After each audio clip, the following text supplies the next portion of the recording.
ರಾಜ್ಯ ಸರ್ಕಾರ ಯಾವುದೇ ಮುಂದಾಲೋಚನೆ ಇರಲಾರ್ದೆ ಪ್ಲ್ಯಾನಿಂಗ್ ಇರಲಾರ್ದೆ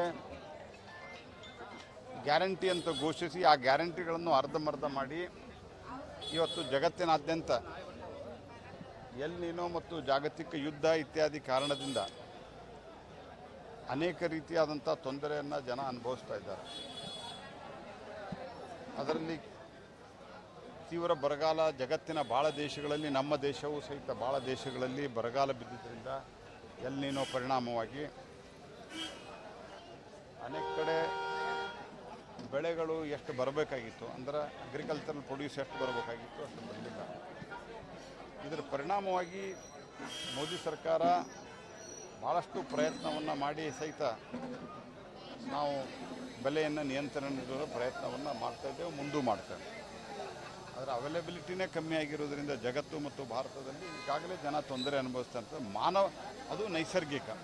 ಇದು ಮಾನವ ನಿರ್ಮಿತವಾಗಿ ಇವರು ಬಂದ ನಂತರ ಎರಡನೇ ಬಾರಿ ಪೆಟ್ರೋಲ್ ಡೀಸೆಲ್ ಬೆಲೆಯನ್ನು ಜಾಸ್ತಿ ಮಾಡ್ತಾ ಇದ್ದಾರೆ.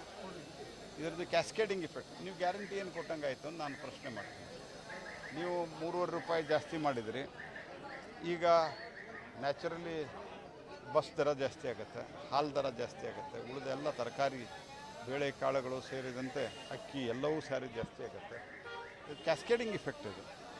ಹಾಗಾಗಿ ಸರ್ಕಾರದ ಬಡ ವಿರೋಧಿ ನೀತಿಯನ್ನು ನಾನು ತೀವ್ರವಾಗಿ ಖಂಡಿಸ್ತೇನೆ.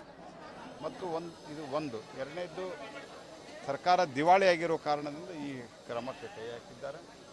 ಮತ್ತು ಇದರ ಜೊತೆಗೆ ಇನ್ನೊಂದು ಸಂಗತಿ ನಾನು ಹೇಳೋದೇನಂತಂದ್ರೆ, ಕರ್ನಾಟಕದಲ್ಲಿ ಇವರು ಎಷ್ಟೇ ಗ್ಯಾರಂಟಿ ಅಂತ ಬಡ್ಕೊಂಡ್ರೂ ಸಹಿತ ಜನ ಇವರನ್ನು ತಿರಸ್ಕಾರ ಮಾಡ್ಯಾರ ಮೊನ್ನಿನ ಚುನಾವಣೆಯಲ್ಲಿ.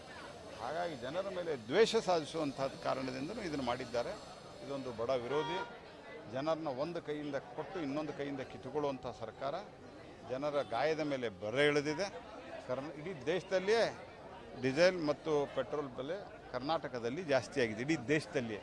ಮತ್ತು ಈ ಟ್ಯಾಕ್ಸನ್ನು ಕರ್ನಾಟಕ ಸರ್ಕಾರ ತಕ್ಷಣ ಹಿಂತಕ್ಕೋಬೇಕು ಅನ್ನುವಂಥ ಆಗ್ರಹವನ್ನು ಮಾಡ್ತೀನಿ. ಸರ್, ಹಿಂದೆ ಕೇಂದ್ರ ಸರ್ಕಾರದ ಬೆಲೆ ಏರಿಕೆ ಇದೇ ಮುಖ್ಯಮಂತ್ರಿ ಉಪಮುಖ್ಯಮಂತ್ರಿಗಳು ಇದೇ ಬಂದು ಹೋರಾಟ ಮಾಡಿದ್ರು. ಈಗ ಯಾವ ನೈತಿಕತೆ ಇದೆ? ಅಲ್ಲ, ಅವರು ಆವಾಗ ಒಂದು ವೆಹಿಕಲನ್ನು ಇಟ್ಕೊಂಡು ಶವರ ರೀತಿಯಲ್ಲಿ ಮೆರವಣಿಗೆ ಮಾಡಿದ್ರು. ಈಗ ಕಾಂಗ್ರೆಸ್ ಸರ್ಕಾರದ ಮತ್ತು ಕಾಂಗ್ರೆಸ್ ಪಾರ್ಟಿಯ ಶವ ಮೆರವಣಿಗೆಯನ್ನು ನಾವು ಮಾಡಬೇಕಾಗತ್ತೆ.